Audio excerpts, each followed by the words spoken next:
mtoto wa 4 wa Yakobo alipewa ufalme. Ndio maana wakati wanasema Jésus il est le lion de la tribu de Juda, on parle ici la royauté de David. Et le premier roi d'Israël s'appelle David.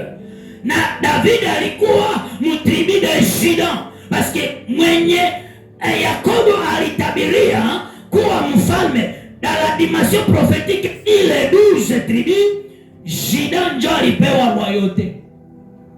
Ndio maana wafalme yote wenye walitoka kulingana na mapenzi ya Mungu walitoka mu kabila ya Yuda. Na Yesu alipozaliwa, alizaliwa ndani ya kabila la Wayuda. Wanamwita Muyahudi, Juif, vient de Juda. Alors Matthieu représente un être vivant qu'on appelle lion. La face de Jésus comme roi. Et roi des rois. Il n'est pas comme roi, mais il est le roi des rois. Ndio wanamuita nini? Lion. Et il a annoncé sa royauté.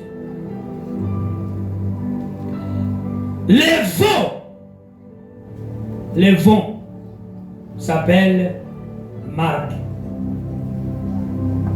Marc, il représente Jésus comme veau. Et veau, c'est un serviteur. Ngombe ni mtumishi. Ndio maana muenzi mulikuwa enetre vivant ambaye iko na nini? Na picha ya ngombe ambayo inarepresente utumishi wa Yesu duniani kwa ajili ya kujitolea na kutumikia. Ndio maana Yesu alisema sikuja wanitumikie, bali nilikuja kutumikia. Je ne suis pas venu pour me servir, mais pour servir. Le veau devant le trône de Dieu comme être vivant représente la face de Jésus comme serviteur. Njoo wale wenye wale wa pili tunasema ni veau, ambaye ni ngombe mkiswahili.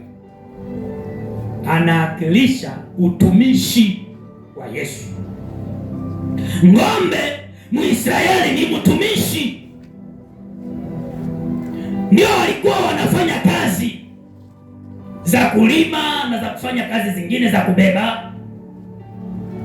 Yesu mtumishi wa kuandika kwa anaandika le lion c'est Marc qui annonce la royauté. Le veau, le lion c'est Matthieu, le veau c'est Marc qui a la face de Jésus comme serviteur. Et le troisième être vivant, il est comme fils de l'homme. Le fils de l'homme ici, c'est Luc. Luc montre Jésus comme fils de l'homme. Il ne le présente pas comme un roi, il ne le présente pas comme un serviteur, et il le présente comme un fils de l'homme. Bwana Yesu akusaidie sana.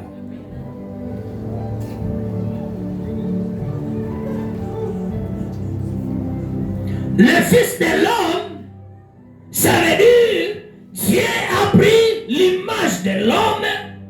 Dieu a pris l'image de l'homme pour venir rencontrer l'homme. Le fils de l'homme qui est un être vivant à l'image du fils de l'homme, il représente Jésus comme homme. Dieu dans la chair. Dieu dans la chair. Pour rencontrer l'homme et lui sauver de ses péchés.